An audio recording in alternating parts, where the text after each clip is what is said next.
রাঙ্গুনিয়ার পশ্চিম সড়কবাটা জানে আলমের বাড়ি সূর্যকিরণ ক্রীড়া পরিষদের আয়োজনে ফুটবল টুর্নামেন্টের উদ্বোধন স্থানীয় মাঠত জানুয়ারির 23 তারিখ বৃহস্পতিবার রাতে অনুষ্ঠিত হয়।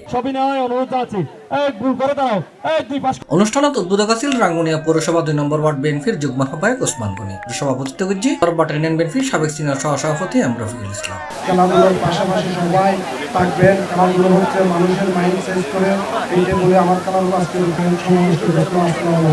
দক্ষিণ রাঙ্গুনিয়া থানা যুব দলের যুগ্ম আহ্বায়ক মোশাররফ হোসেন শাহাদাতের সঞ্চালনায় অনুষ্ঠানত প্রধান অতিথি আছেন রাঙ্গুনিয়া উপজেলা বিএনপির সদস্য সৈয়দ মুর্শদর। প্রধান বক্তা আছেন চট্টগ্রাম উত্তর জেলা যুব দলের যুগ্ম সম্পাদক এস.এম. ইফতেখার উদ্দিন। আজকের খেলোয়াড়দেরকে উদ্দেশ্য করে বলতেছি, রেফারির সিদ্ধান্ত চূড়ান্ত সিদ্ধান্ত, রেফারির সিদ্ধান্ত মানতে হবে এবং রেফারি যদি কোনো কারণে সিদ্ধান্ত দিতে না পারে, এখানে কমিটি আছে যারা খেলা পরিচালনা করতেছে, তারা সিদ্ধান্ত দেবে। না পারলে আমরাও আছি, খেলাতে কোনো যেন অশুভনীয় কিছু না হয়। আসলে শহীদ প্রেসিডেন্ট জিয়াউর রহমান ছোটদের খেলাকে খুবই উদ্বুদ্ধ করতেন। তার এই ছোট সন্তান আরফাত রহমান কুকু বাংলাদেশ ক্রীড়াকে বহির্বিশ্বের দুয়ারে পৌঁছে দিয়েছেন, আমাদের খেলাকে উন্নতির দিকে নিয়ে গেছেন। খেলা ছেলেবেলেদেরকে অপকর্ম থেকে বাঁচায় এবং খেলা মানুষকে শারীরিক মানসিক বিকাশে উদ্বুদ্ধ করে। অনুষ্ঠানত বিশেষ অতিথি আছেন মোহাম্মদ ইদাউল আলম, মোহাম্মদ ইকবাল, মোহাম্মদ কামাল হোসেন, মোহাম্মদ রুবেল, মোহাম্মদ ফরিদুল আলম জনি, মোহাম্মদ ফুরকান, মোহাম্মদ শাহ আলম, মোহাম্মদ রাসেল সহ আরো অনেকে। সকল প্লেয়ারদের কাছে আমার একটাই অনুরোধ, আপনারা দেখতেছেন চতুর্দিকে সারিবদ্ধভাবে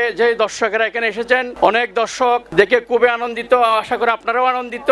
সুতরাং আপনারা আপনাদের পারফরমেন্স সুন্দরভাবে দেখাবেন এবং আমাদের দর্শকেরা যেন আপনাদের পারফরমেন্স দেখে আনন্দিত হয় এবং তাদের উপস্থিতি যেন সাফল্য হয়। খেলা দেখার জন্য আমাদের এই এলাকার যে সাধারণ জনগণ অনেকক্ষণ ধরে অপেক্ষা করছেন, অনেক মুরব্বী বা খেলা উৎসুক দর্শকরা উপস্থিত আছেন, তাদেরকে সুন্দর একটা খেলা উপহার দিবেন, এই প্রত্যাশা আপনাদের প্রতি থাকলো। পাশাপাশি আপনাদের যারা আমাদের সড়কবাটার বাইরে থেকে আজকে খেলায় অংশগ্রহণ করছেন, এই ধারাবাহিকতা, এই ভ্রাতৃত্বতা যাতে আপনারা টিকিয়ে রাখবেন, আমাদের মধ্যে একটা কোঅপারেশন এবং বাইন্ডিং ক্রিয়েট করবেন, এই প্রত্যাশাটা রইল। সবার প্রতি ধন্যবাদ, সবার প্রতি অংশগ্রহণ করবে। আজকে তাদেরকে অভিনন্দন, যেন সুষ্ঠুভাবে একটা খেলা সবাইকে উপহার দিতে পারে, দর্শকদেরকে উপহার দিতে পারে, সেই লক্ষ্যে আমি আমার বক্তব্য। আমি আসলে ছোটকাল থেকে খেলতাম, এই জন্য আমাকে আজকে এখানে যে সুন্দর পরিবেশে আমাকে যে আমন্ত্রণ জানানো হয়েছে, বিশেষ অতিথি বানানো হয়েছে, এই জন্য দল করে আমি আজকে পাওনা পেয়ে গেছি। তাই খেলোয়াড়বৃন্দের প্রতি আমার অনুরোধ থাকবে, আপনারা সুন্দর খেলা উপভোগ করবেন।